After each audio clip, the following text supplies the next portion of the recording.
Bonjour, Paris & Co, c'est le nom de la nouvelle agence de développement économique, d'attractivité et d'innovation de Paris. C'est aussi le fruit de la fusion de deux structures, Paris Région Lab et Paris Développement. Alors pour comprendre l'émission de Paris & Co, j'ai le plaisir d'accueillir sur ce plateau son directeur général adjoint, Loïc Dosseur. Bonjour. Bonjour Jérôme. Pour commencer, est-ce que vous pouvez nous rappeler quelles sont les missions de Paris & Co?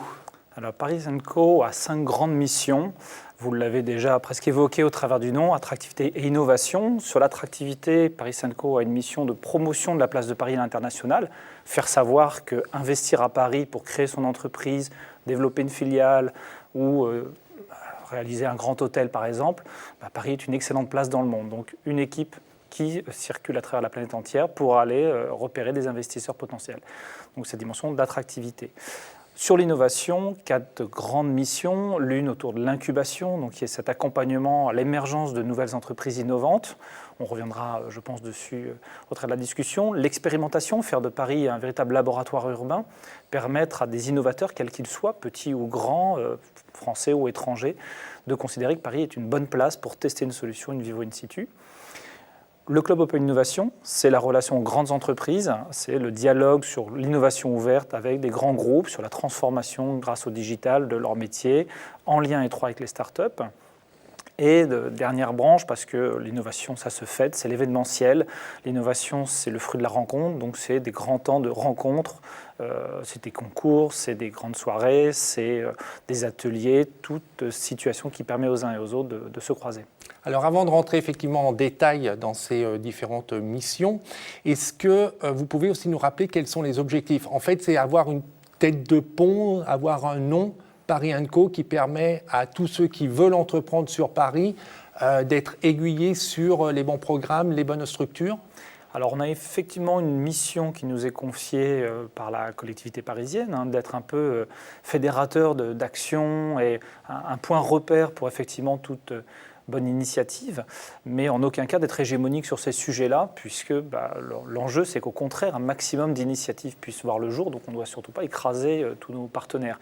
Et d'ailleurs, vous connaissez bien le paysage parisien, il y a énormément d'initiatives qui sont portées par des acteurs privés, par des acteurs issus du monde de la recherche, des grandes écoles, de fonds d'investissement, etc., qui émergent ponctuellement ou portées par des grandes entreprises. Donc notre rôle, il est vraiment d'être un facilitateur de l'expression d'innovation ou d'investissement de tout acteur.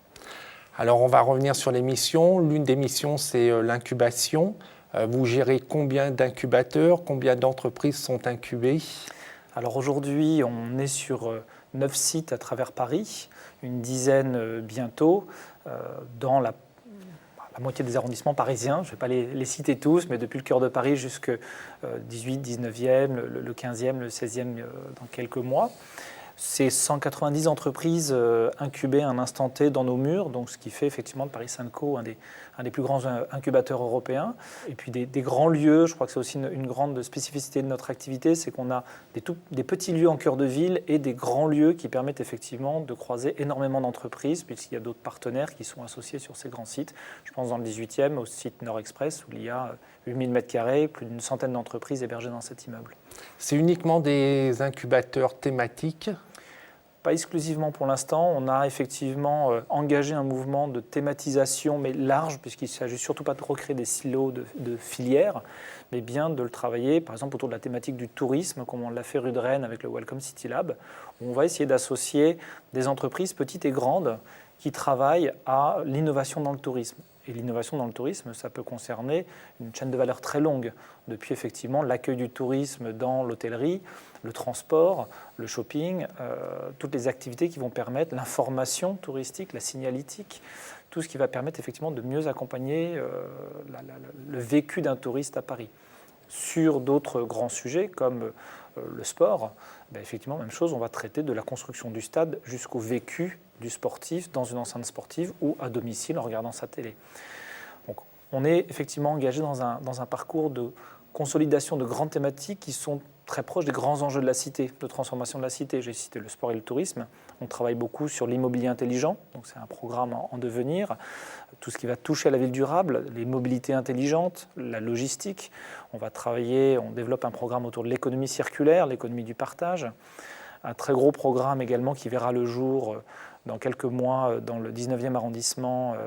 On peut s'en réjouir maintenant puisque la décision a été prise la semaine dernière autour des médias, donc la e-éducation, les jeux vidéo, l'image, la presse, l'édition. On a déjà un grand nombre de partenaires, grands groupes autour de tous ces sujets. Donc voilà, d'essayer de cerner des grands enjeux et puis de fédérer un maximum de partenaires, qu'ils soient start-up, grandes entreprises, experts, institutions, qui ont envie de faire bouger les lignes sur ces sujets-là. Pour illustrer que les incubateurs, ça marche, est-ce que vous avez un ou deux exemples d'entreprises qui sont ou qui ont été hébergés par l'un de vos incubateurs et qui aujourd'hui cartonnent?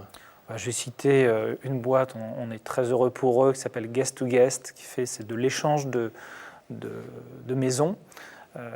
Guest to Guest, qui était incubé depuis 3 ans maintenant chez nous au travers du programme tourisme en particulier et qui vient de lever 4 millions d'euros, ce qui, dans le paysage de la levée de fonds à Paris, est une excellente levée de fonds, assez remarquable pour une très jeune entreprise et qui va permettre à cette jeune entreprise de probablement multiplier par 10 son activité dans les mois qui viennent.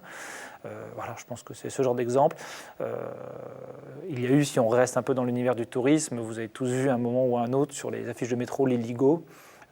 L'Illigo est passé par nos murs également.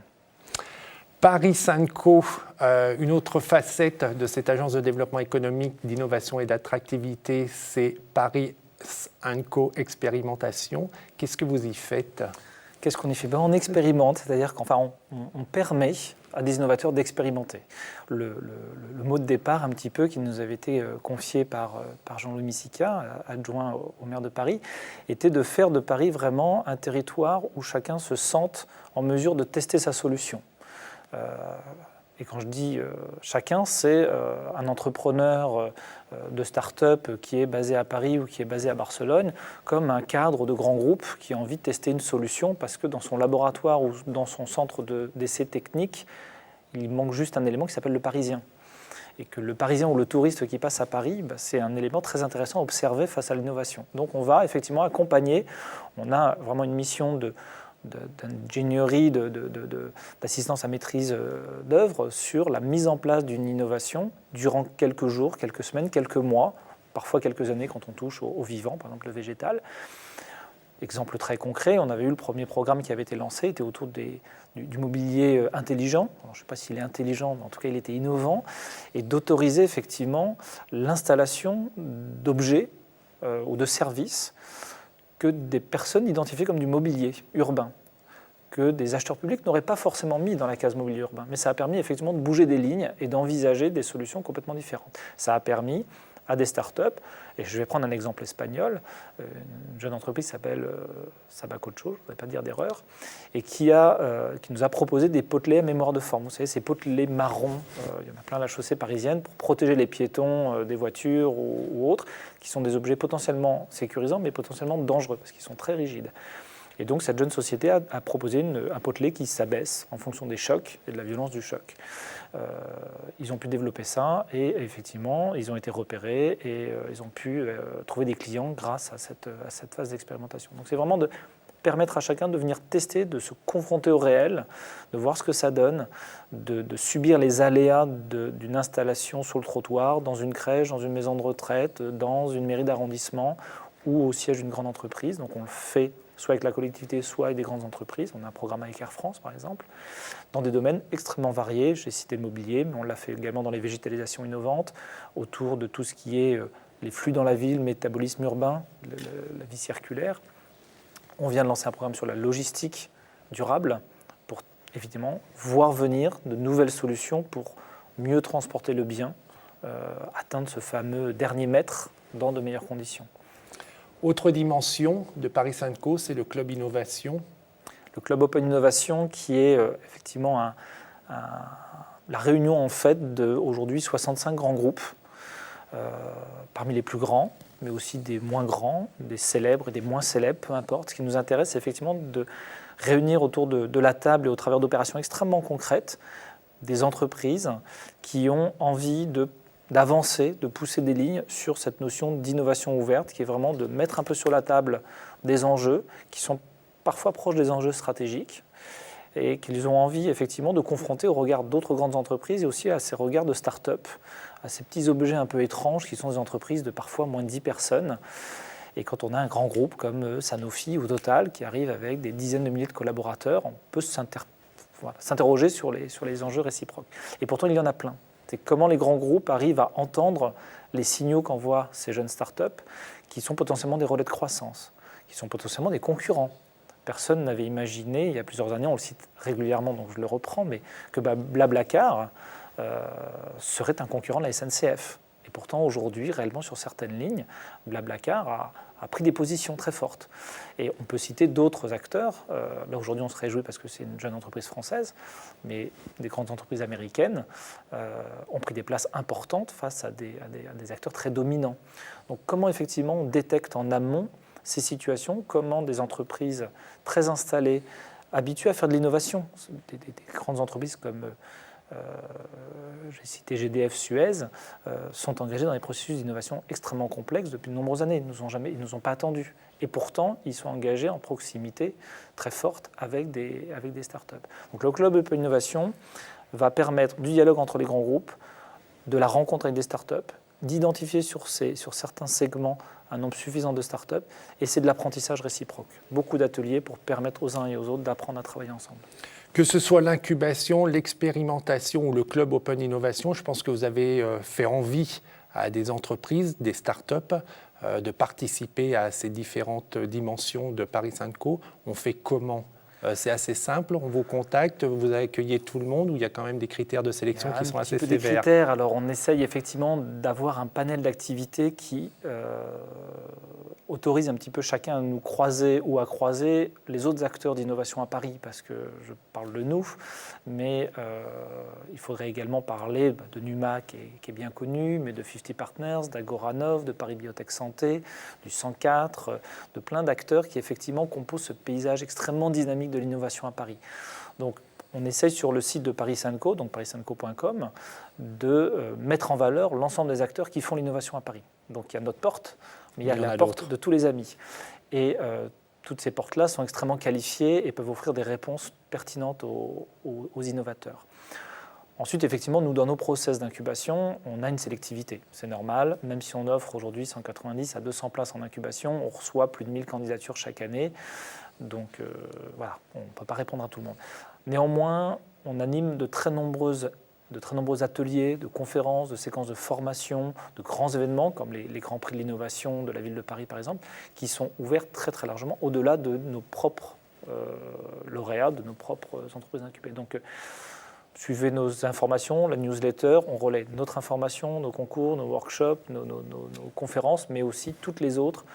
Et la start-up qui ne trouve pas aujourd'hui de réponse à ces demandes dans Paris, bon, on peut s'interroger. Parce qu'il y a quand même beaucoup de réponses. Et à travers la richesse des actions que propose Paris Synco et la diversité de quelques acteurs que vous avez cités, est-ce que ça veut dire que Paris est remarquablement dynamique et performant en matière d'innovation ? On prétend l'être. Je pense que c'est effectivement, il faudrait le regarder, et on le regarde depuis des points d'observation ailleurs sur la planète. On a quelques éléments factuels qui nous permettent de penser qu'effectivement, aujourd'hui, Paris est en permanence dans le top 3 mondial des grandes métropoles, parce qu'il faut le raisonner au-delà de Paris, c'est la métropole parisienne qui est extrêmement dynamique, qui offre des phénomènes également très intéressants de densité. Je crois qu'un des grands atouts de Paris, c'est que l'on peut aller d'un point à l'autre dans un temps très bref par rapport à d'autres grandes métropoles innovantes. Je pense à Londres ou à San Francisco, où il faut parfois plusieurs heures pour aller d'un point à un autre. Nous, malgré quelques bouchons c'est plus rapide. Voilà, on arrive effectivement dans la même journée à rencontrer un investisseur, un patron de grande entreprise, à participer à une séquence de networking. Tout ça, c'est tenable dans la même journée, parce que Paris est une ville hyper dense et très globale. Donc oui, on a une excellente place sur la planète. Loïc, merci beaucoup de nous avoir éclairé sur Paris Synco. Bonne continuation. Merci beaucoup. Et puis restez dans le top 3. On va passer top 1. Je vous le souhaite. Et pour ceux qui veulent rejoindre Paris Co ou se tenir au courant des actualités et des nombreux événements que Paris Co organise, on a cité le site internet, mais je vous le redonne, c'est www.parisandco.com. Pour revoir cette émission, c'est www.demain.fr. On se retrouve la semaine prochaine. En attendant, que l'esprit de l'innovation et que le souffle de demain vous accompagne. Au revoir.